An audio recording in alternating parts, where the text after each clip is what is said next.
guys, tuturuan ko kayo paano mag-reset ng battery ng 32650. Pero ito, mare-reset natin kaso hindi siya pwedeng gamitin sa mga malalakas na solar. Ito yung panggamit na lang sa mga fog light or mga maliliit na setup lang. Ito. Mga slide. Step 1, kailangan lang natin ng screw na ganito kalit lang sa back. Ayan. Ayan. Screw natin. Ayan. Hindi ko matuklay. Ayan o. Wala. Kaya lang. Point. Kaya lang siya. 0.6 lang. Hindi yan lobat. Pero i-reset natin. Paano ba mag-reset ng 32650 gamit ang screwdriver? Ito. Susundot-sundutin lang, tas huwag nyo hayaan na magbutas para meron pa siyang, in case na mag short siya, pwede pa rin siyang hindi sumabog. Pero hindi sumasabog daw hanggang sinusundot nyo. Huwag lang natin mabubutas.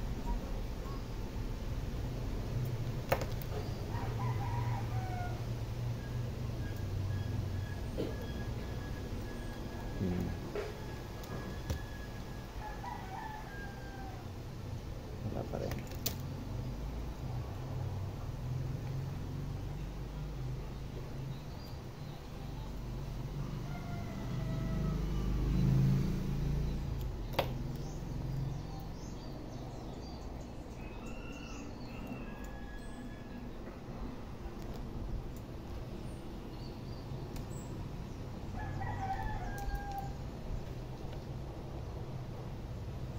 .7 pa rin.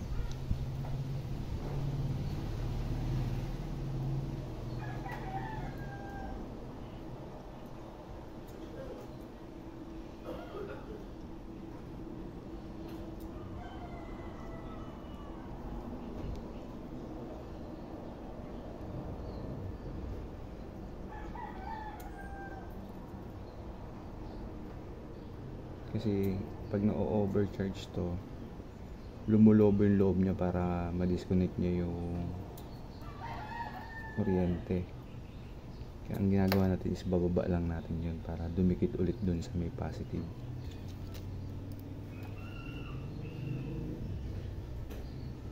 So ito ang sira niya ata to.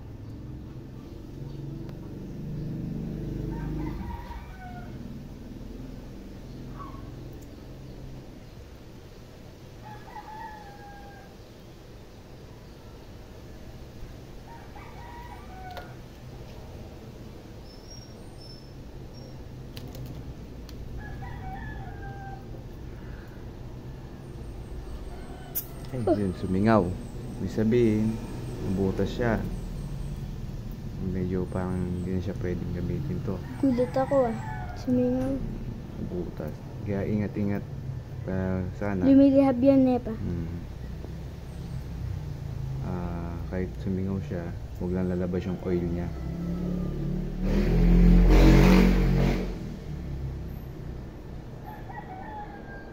Sa ganun natin, tingnan natin kung magpa-power pa siya. Yun, gumana siya. Meron siyang ayan o, 2.2 charge na lang kailangan yan para gumana siya ulit. Pero sagad na siya eh. Kaya eto na yung pinaka the best niya. Pero yan, hindi lumabas yung langis niya. Pero yan, ibig sabihin good pa to. Wag lang talaga siya mabubutas yung, kasi parang may plastic yan sa loob na ano, ayun, 2.1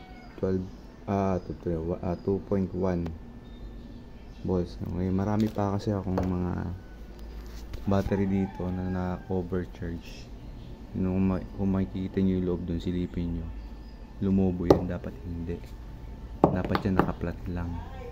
Pero yun ang safety kasi ng 32650. Ito nalubog ko na pala to.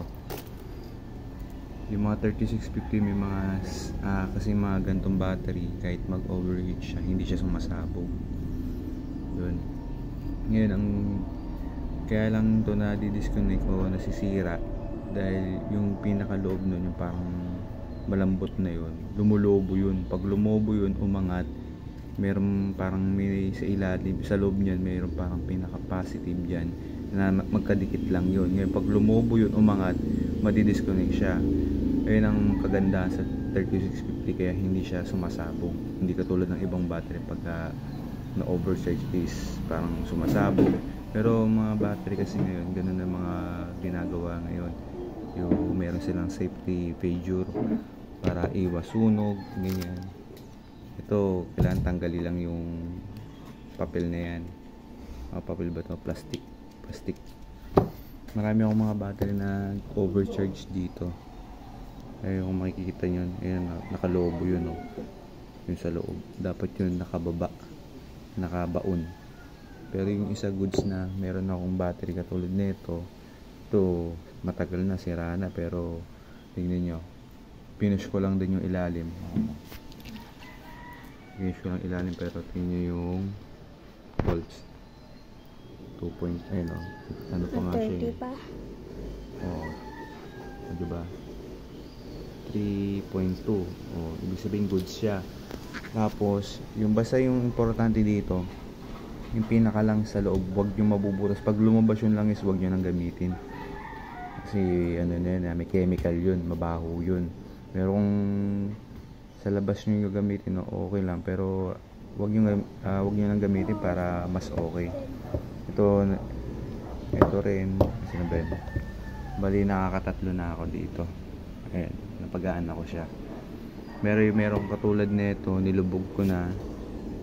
Tulad niya, nilubog ko na, sira na yan, hindi na siya pwede. No, tsaka ingat-ingat sa paggawa nito. Tsaka pagayarin yung mapaandar yung battery, tapos na kayo, magugas mo ng kamay. Kasi yung langis nito is pang nakakalason. So ingat-ingat sa gagawa. Mas maganda kung meron kayong gloves, yung surgery gloves. Tsaka yung amoy ng chemical nito mabaho. Kaya yun lang, ingat-ingat. Ngayon may gagawin pa ako, testing pa tayo ng isa.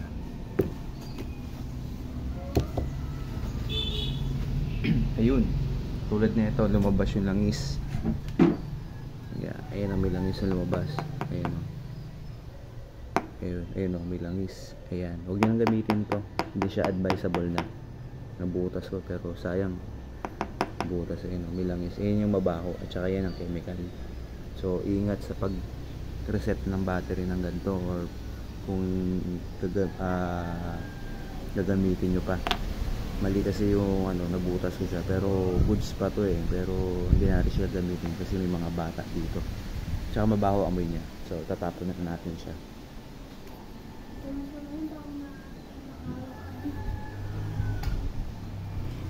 Kaya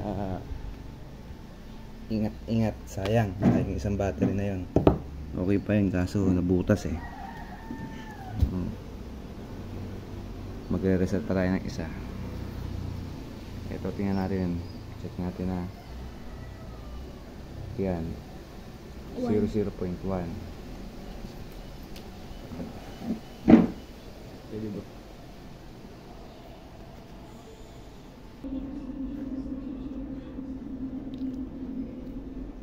Naka-play na to Isa reset natin.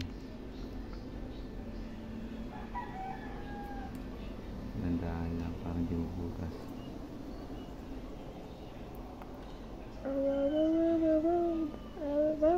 Pero depende naman sa inyo kung gagamitin nyo po or tapon na lang, kasi alam naman natin na mawawala yung safety niya. Pero hindi naman siya sasabog. Basta huwag nyo lang siya ilalagay sa mga heavy duty na pakargahan ng battery. Pwede ito pang pag light, yung maliit na setup na solar lang, yung pang emergency light lang, pwede pa to.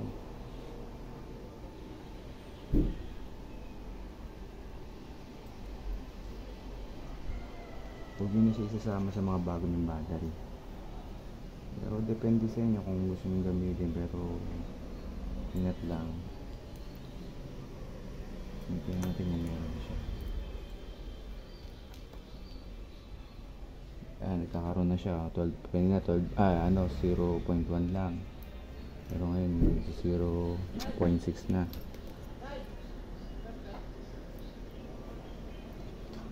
Anito! Hindi! Isig! Ayun na. Ayan, so nalulubog na natin yung gitna. Ayan natin. O yun o, gumano. Oh, charge na lang kulang yan, no. Oh, di ba kanina wala siya. Pero yun nga. Lumabas yung langis, nabutas na naman natin. Pero Baho. baho. Dalawa na tayo. Meron pa ako dito. Pero ayan. Okay, maganda-ganda. So ito yung isa. Tingnan natin ulit, check na natin ulit. Ayan, tingnan nyo po. 1. 1 lang. Kahit balik-balik rin natin. Ayan, okay lang. So, manap tayo na mas magandang screw. Yung ganito sana kanipis. Ganda to. Kung maaari yung mas manipis pa dito, pwede.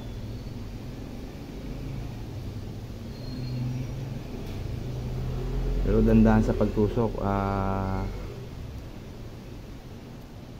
Patient ba?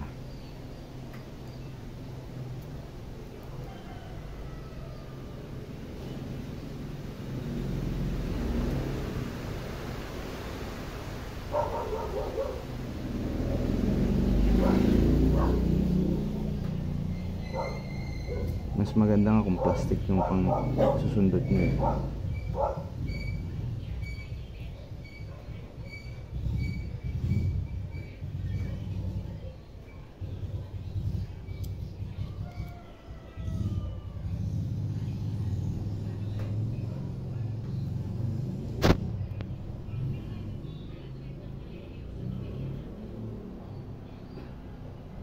Dapat kasi imano yung pinakagitna, may ibaba. Yun lang purpose natin dito.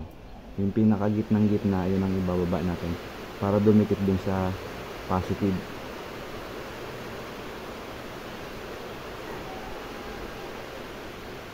Pag yun nadikit na natin ng walang butas, ito pumasok to. Yan natin. Pero minsan kahit may lubog niyan, hindi gumagana. Ibig sabihin sila na talaga yung battery. Sila na. Sila na. Ito sila. Kulang pa sa baba.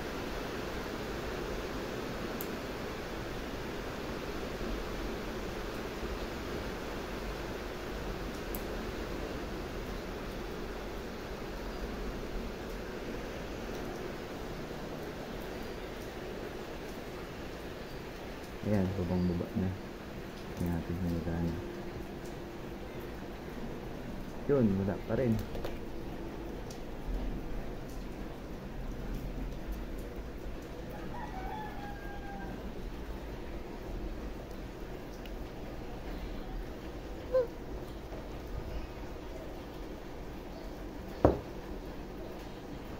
Wala pa rin.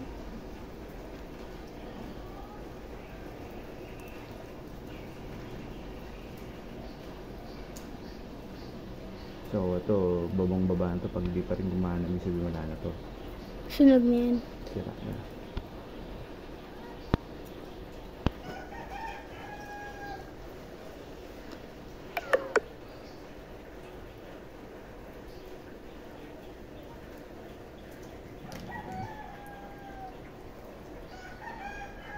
Yun, gumana na siya.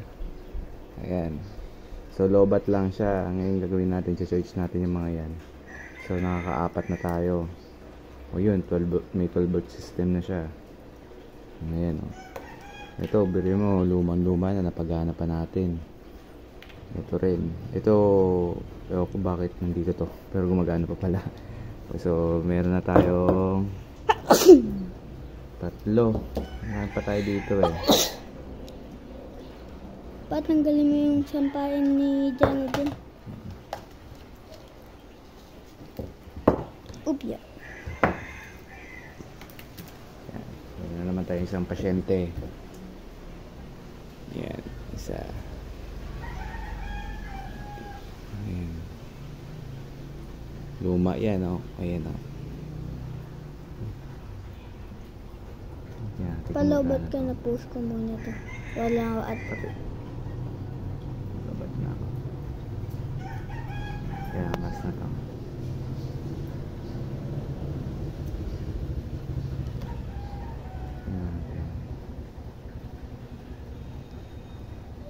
Uy, gumana na naman. Ayun, simple lang, oh, ganun lang. So guys, ayan, bali meron na tayo ditong apat. Yung dalawa na butas, tinapan natin.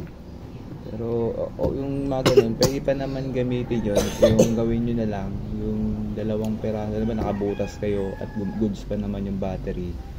Ang gawin nyo, ipang-pag-light nyo na lang yun. Or maggawa kayo ng 12 volts pero pang-apatan. Tapos gawin nyo para matanggal yung liquid doon. Itaob nyo lang, tapos ibilad nyo sa araw or basta yung madali siya matuyo. Pagka natuyo siya, pwede nyo pa naman gamitin yan. Pero kayo, depende sa inyo kung gagamitin nyo pa yung mga nabutas na battery. Pero yung sa akin, ang ginagawa ko doon, pag nakakabutas ako, nilalagay ko doon sa pag-light namin o kaya pinang-replacement ko doon sa mga nasisirang battery. Kasi minsan, katagalan-tagal nasisira yung mga ganun battery. Pero yung pagka hindi naman kayo nakabutas, kayo nang bahala kung saan yung gagamitin. Katulad nito, may 4 pieces na ako na nagawa. So yan, 12 volts yan. Kahit pag dikit-dikit natin, talagang lalabas na 12 volts yan. Ngayon, sana may natutunan kayo dito sa aking inform para sa inyo.